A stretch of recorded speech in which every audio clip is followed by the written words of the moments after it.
আসসালামু আলাইকুম ওয়া রাহমাতুল্লাহি ওয়া বারাকাতুহু। আশা করি সকল ধর্মপ্রাণ মুসলমান ভাই এবং বোনেরা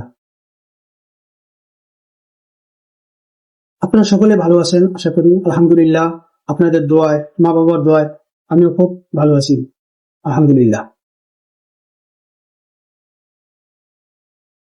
আমার এই কথাগুলো যারা শুনবেন, বিভিন্ন ধর্মের লোকেরাও শুনবেন, আপনাদেরকেও জানাই আন্তরিক শুভেচ্ছা এবং ভালোবাসা। আমরা 2025 সালকে বিদায় দিয়েছি, আমরা আজকে 2026কে আমরা স্বাগত জানাচ্ছি। সবাইকে জানাচ্ছি ফাল্গুনী শুভেচ্ছা। আমাদের মাঝখান থেকে 2025 সাল বিদায় নিয়ে গেছেন, তারই সাথে 2025 সাল আমাদের কাছ থেকে অনেক কিছুই কেড়ে নিয়েছে। কেউ পিতা হারিয়েছে, কেউ মাতা হারিয়েছে, কেউ বা ভাই, কেউ বা স্ত্রী, কেউ বা স্বামী, কেউ বা আত্মীয় স্বজন। আমরা আপনজন হারিয়েছি যেরকম, এরকম কষ্ট যন্ত্রণা মাঝে ভুগেছি, পড়েছি। সে সব থেকে আমরা বিদায় নিয়ে আজকে 2026 সালে পৌঁছলাম। আমাদের জীবন থেকে প্রতিদিন এক একটা করে দিন যাচ্ছে, আমরা সেই খেয়াল রাখছি না। আমরা যদি সেই খেয়াল রাখি তাহলে আমাদের পিছনের দিকে তাকাতে হবে। আমাদের পূর্বে যারা ছিল আজকে তারা কোথায়? আমাদের সাথী যারা ছিল তারা কোথায়? এক এক করে আমাদের মাঝখান থেকে এক একজন হারিয়ে যাচ্ছে, আর ফিরে আসবে না।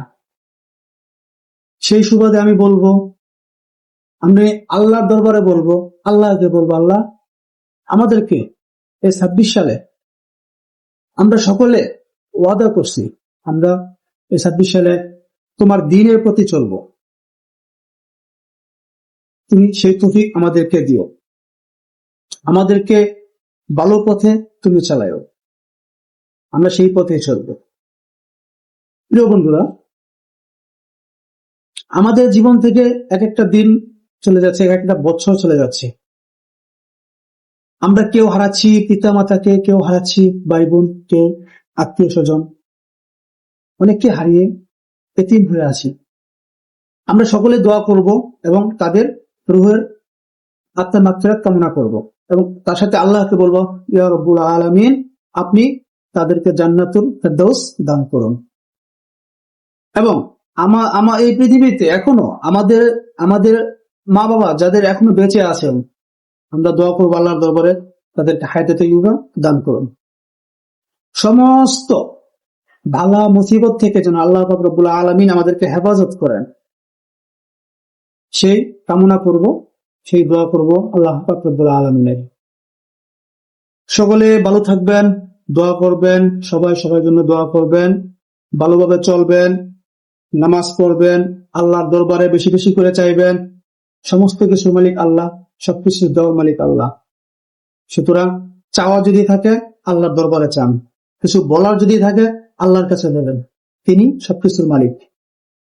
তিনি যদি না দেন তাহলে এই পৃথিবীতে কারো ক্ষমতা নেই আমাকে কিছু দেওয়ার মতো।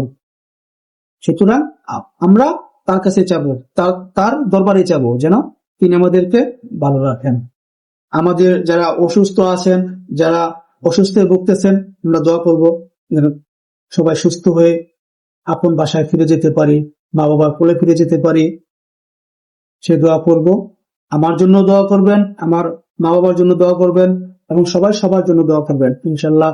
আলহামদুলিল্লাহ, আল্লাহ হাফেজ।